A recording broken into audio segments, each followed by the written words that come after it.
going to be running this one by myself. Dan is on the run. Went 12-2 last week's fight card. 3 out of 4 underdogs. Just saying. We're going to move right into the first one of the night. We're calling it UFC Fight Night 204. All right, so first we got Muhammad Mokaev versus Cody Durden. Mokaev, making his UFC debut, will officially be the youngest fighter on the UFC roster. He has a 5-0 pro record, 23 amateur record. He was born in Dagestan, became a refugee at 12 years old, became a 4-time IMMAF champion. He won overwhelmingly by decision in his amateur career, 15 out of 23. Since making his pro debut, he's finished 3 of his 5 wins. As you would think, he has some suffocating grappling, brutal ground and pound. And his strength is pretty crazy too. I guarantee that he picks Durden up and slams him multiple times in this fight. That's his go-to move. Also, I read that he wants to hurt Durden after those racist remarks that Durden made in his post-fight interview against Iori Quailing in his last time out. And there was an interview this week and said he wanted to smash him. So looking forward to seeing that. Durden 1-2 in the UFC, coming off his first win.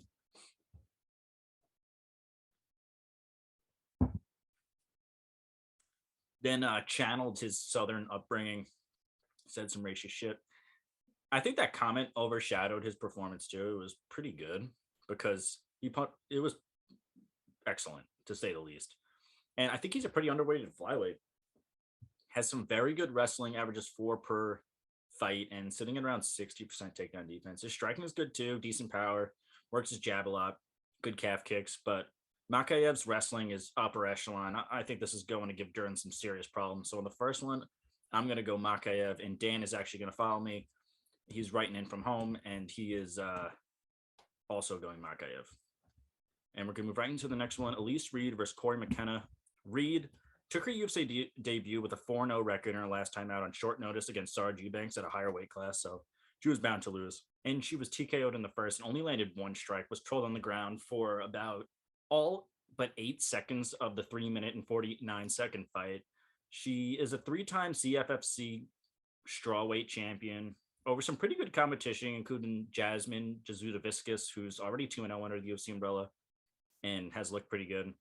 She's a striker, not the most technical, but high volume, good pressure. She's not afraid to just stand there and strike. Does leave her chin a little open. Not the best head movement. And we've seen her takedown defense. It definitely can be exploited. Taking on Corey McKenna, 2-0 under the UFC umbrella in 2 pretty one-sided matchups. She has a 6-1 pro record, 7-0 amateur record, only 22 years old. She was forced out for over a year after a torn ligament. She fights out of Team Alpha Male and trains with current top 5 flyweight Yan Xiaonan. Oh, McKenna also has a 9-1 combined pro and amateur record in Muay Thai. So very good on the feet. Both girls like to strike, move forward. So I think this one should be entertaining, but McKenna is the better striker. Impressive volume cardio. Also very impressive grappling too. And this one's easy for me. I'm going to have to go Corey McKenna, which is going to lead us right into the, what's Dan? Dan's going to fucking kill me with this shit. He's taking it too. Okay, so I'm going to move right into the next one. Jack Shore, Timur Valiev. Shore 4-0 in the UFC, 15-0 pro record, and 12-0 amateur record. He's a BJJ black belt who's finished 12 of his 15 fights, 8 by submission. Also has a black belt in Japanese jiu-jitsu, as well as a former Welsh amateur boxing champion. He has a 2.6 striking differential, 58% accuracy. He only absorbs 1.5 strikes per minute. Also 4.5 takedowns per fight, and is yet to be taken down in the UFC. His grappling is very good. Once he gets his hands locked around you, you're definitely going for a ride. And he's able to transition and get a hold of his opponents like effortlessly. There we go. Valiev 2-0-1 so far in the UFC. Got KO'd by Trevin Jones in his debut after landing a knockdown himself and outstriking him. He trains with the best Dagestan fight team, then Renzo Gracie for his BJJ, and Jackson Wink.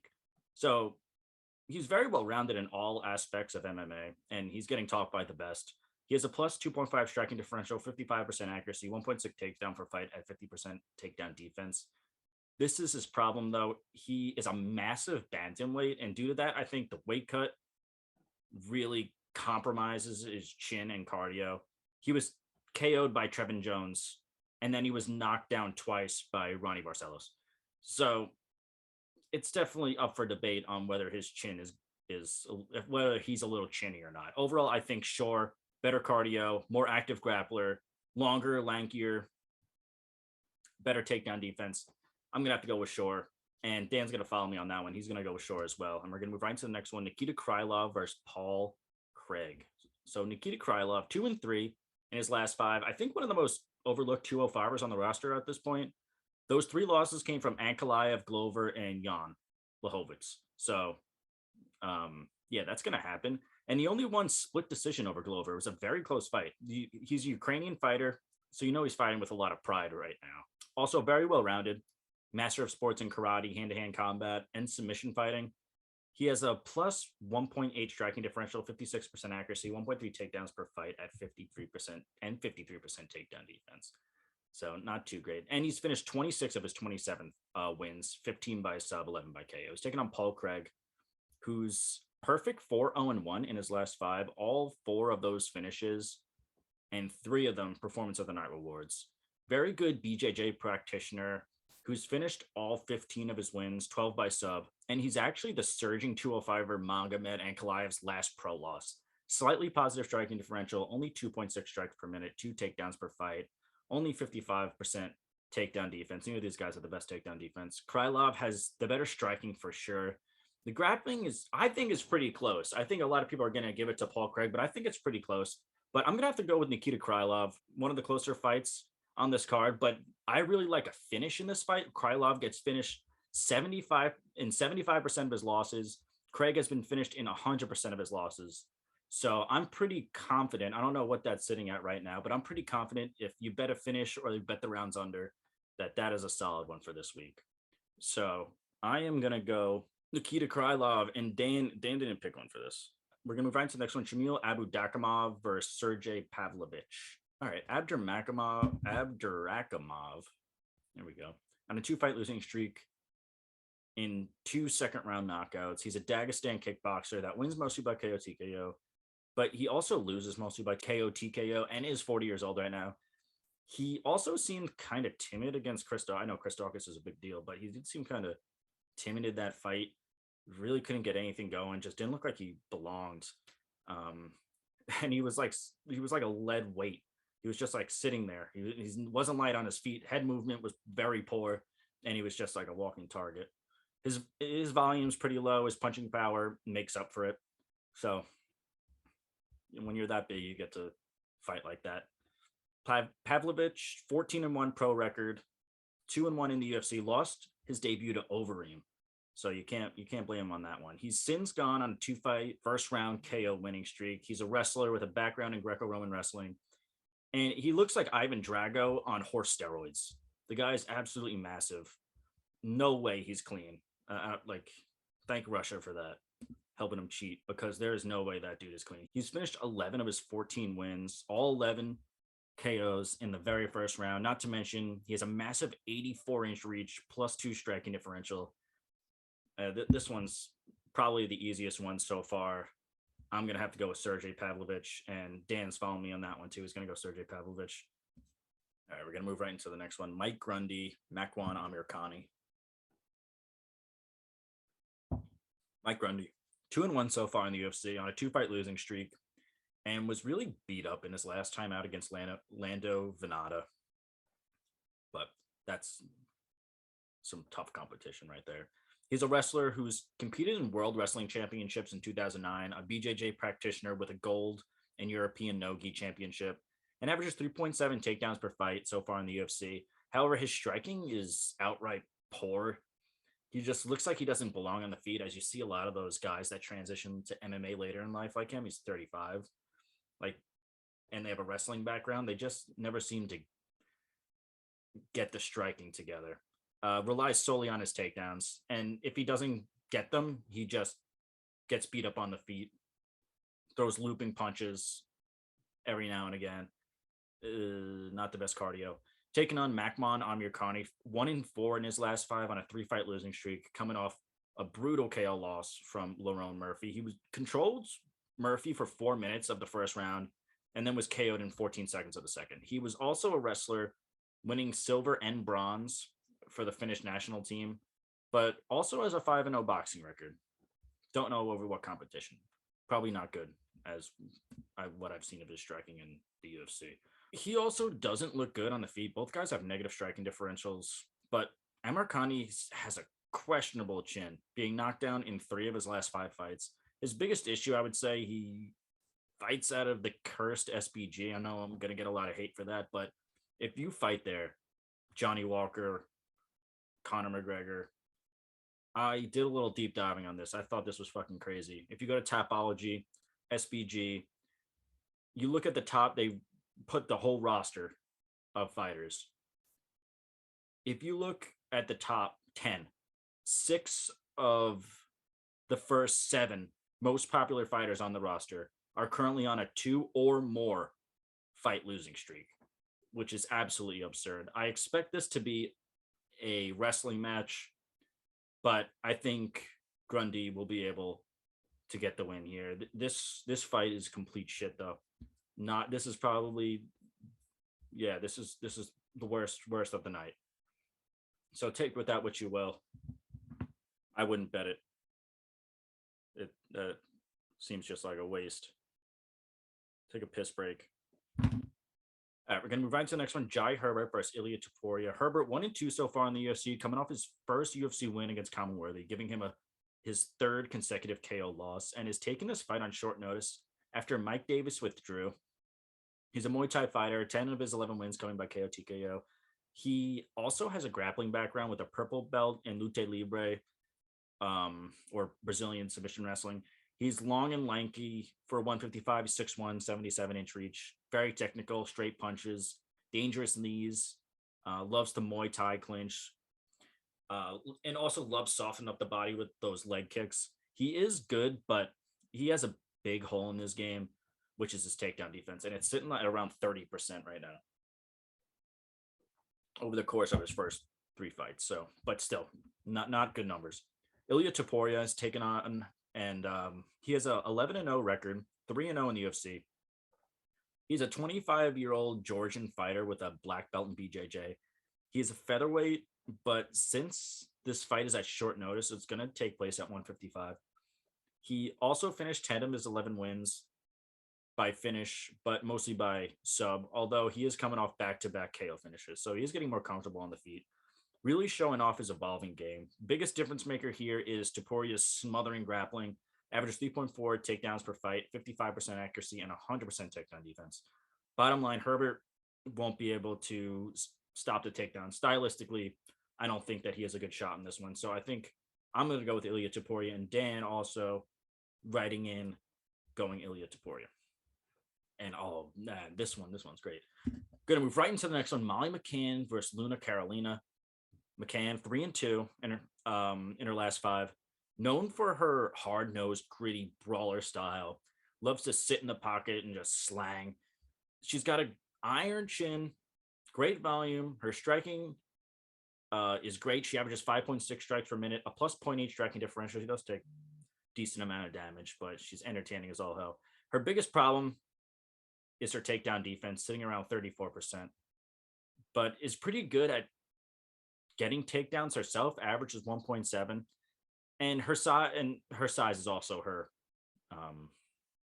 a problem of hers. She's almost always the smaller opponent with the shorter reach, but it doesn't seem to affect her. She still gets it done. She's taken on Lana Carolina, 4-1 in the UFC so far. She's a Muay Thai fighter, has some good striking, plus 1.6 striking differential, uses a lot of kicks, also a good Thai clinch, uses a lot of elbows, knees, and will be at a 7 reach advantage in this fight. She also has some good submissions, but can get complacent on the ground.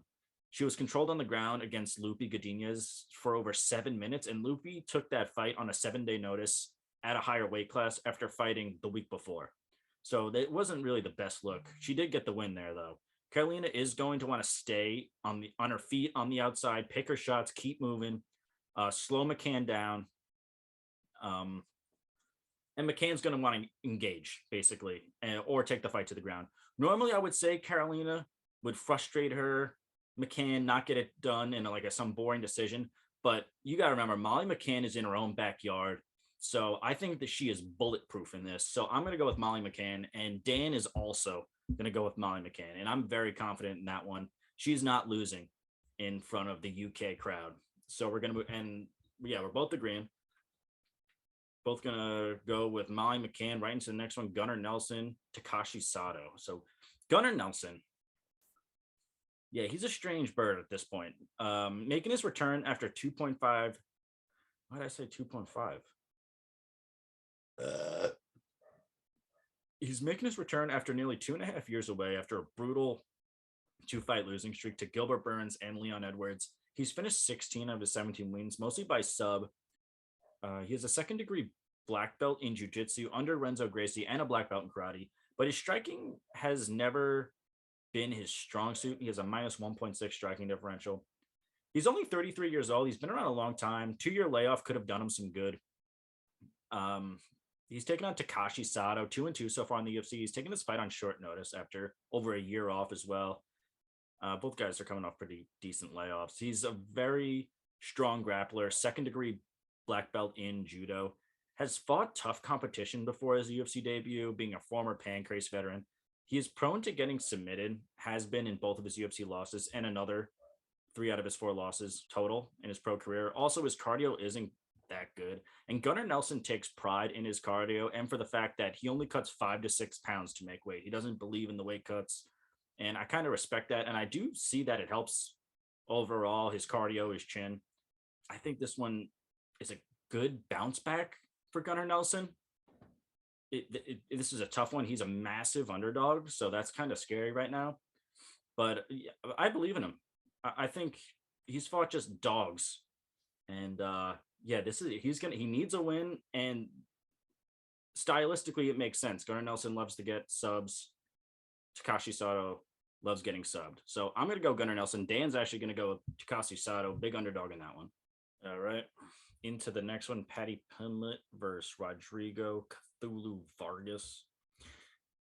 Pimblett coming off a very entertaining UFC debut. He put on a great performance. I don't know how he makes the weight. He's an absolute huge 155er, but damn, I hope he worked on his head movement. He was teeing his chin right up for Venturini in his last time out, and he almost got KO'd. Also, isn't the best at pacing himself, but he does have some pretty crafty submissions off his back. Powerful striker. I think he's got a serious amount of hype right now, and I'm not totally buying into it yet. Taking on Cthulhu Vargas, 1-2 in the UFC, has a DQ to Brock Weaver, but he landed an illegal knee after beating him up pretty good for most of that fight. He's won 5 of his 12 wins by KO and has a black belt in BJJ and Lucha Libre. His striking isn't the most technical, but he's got heavy hands, a +2 striking differential of 53% accuracy. Not afraid to stand and strike. Looks to clinch against the fence a lot. Also likes his calf kicks. He does struggle on the ground and was taken down 3 times in 2 of his 3 UFC fights. And Pimblett has a very impressive ground game so far. I'm thinking Pimblett, but odds are far away here, and I don't totally understand it. He's at a minus 400. Pimblett. There's no way I'm gonna bet that. I am gonna go with Pimblett in that, but yeah, this one that's a bloated number right there. So I'm not totally buying into that. And Dan's also agreeing with me. Dan's hesitantly going Paddy Pimblett. All right, we're going to move right into the co-main event. Super excited for this one. Arnold Allen versus Dan Hooker. Allen undefeated 8-0 inside the UFC. Most recently coming off a very close fight with Sadiq Yusuf. Grappling heavy fight style. He has average 1.4 takedowns per fight at 50% accuracy. Only 2.9 strikes per minute at a +0.7 striking differential of 40% accuracy. Actively, I think he has one of the longest win streaks at featherweight right now, but the competition he's faced, I don't want to say is bad. It's just nowhere near the competition that Dan Hooker has faced and beat. In Allen's last 4 fights, he beat 14-7 Jordan Rinaldi, who was cut in 2019. In the next fight, he took on Gilbert Melendez. That was his last MMA fight. Then took on Nick Lentz. Nick Lentz went on to retire shortly after that as well. It wasn't his last fight, but it was his second to last fight. And he had issues with his eyes. He was damn near blind. And then in his last time out, actually faced someone with some decent hype around him in Sadiq Yusuf. One unanimous decision. It was a close fight. He kind of exploited Yusuf's takedown defense, his cardio, and was just able to wear on him and get the win there. And he's going to be taking on Dan Hooker, who making his featherweight debut once again after fighting at 155 for about 5 years from 2017 on. Yeah, and he just looks absolutely massive. Fights at a Tiger Muay Thai, City Kickboxing, or he has fought at Tiger Muay Thai. Currently fights at City Kickboxing. He has a purple belt in BJJ. He's got a kickboxing record of 13-1, 3 draws. He has a slightly positive striking differential, but 4.9 strikes per minute, 47% accuracy, and about a takedown to fight at 36% accuracy and 78% takedown defense.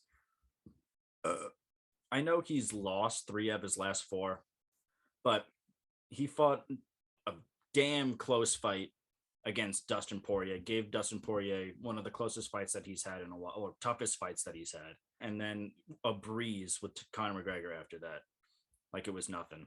And then fought Michael Chandler coming over from Bellator, who had a lot of hype and some serious knockout power. He was KO'd in the first. Then bounced back, fought Nasrat Haqparast, took him down to the ground, really showed a complete game, outstruck him tremendously, and then was subbed in the first half of the first round by Islam Makhachev after Makhachev landed 1 takedown. But I think Makhachev could be 155 champ soon. So that stuff is going to happen. He is going to want to rebound. It's not a good look for him. 3 out of his 4 last fights are losses. And Arnold Allen, yeah, he's looked great, but what's he proven? On his last 4 fights have gone to decision over, some mediocre, some old, and some guys with a decent amount of hype around him, but with one-sided games. So for this case, I am definitely going Dan Hooker. I'm really like him in this one, and I think he gets the win here. And Dan's actually going to disagree with me on this one, and Dan's going to be taking Arnold Allen, and we're going to move right into the main event: Alexander Volkov versus Tom Aspinall. And I'm going to start off with Alexander Volkov, 3-2 in his last 5. His 2 losses coming from Cyril Gane and Curtis Blades. And his only 3 losses in his UFC career are from those 2 and Derek Lewis. So guys that are basically in the top 5 at heavyweight. He's a striker. He's a plus 0.2 striking differential at 57% accuracy, an 80-inch reach, and a 73% takedown defense. He's coming off a unanimous decision win off Marcin Tybura, and he looked good, but I thought he was really going to excel in that fight, and it was close. He won 2 rounds to 1, I think, in that fight, but yeah, I just really thought that it was going to be, he was going to run with that one. It was going to be a nice bounce back for him, and yeah, it was okay. He's taking on Tom Aspinall, 4-0 so far in the UFC, has an 11-2 record. He's a grappler fighting out of Liverpool, home field advantage in this one. He's a black belt in BJJ. He has a 100% finish rate, 8 by KO, 3 by sub. He's finished all 4 of his UFC fights, obviously.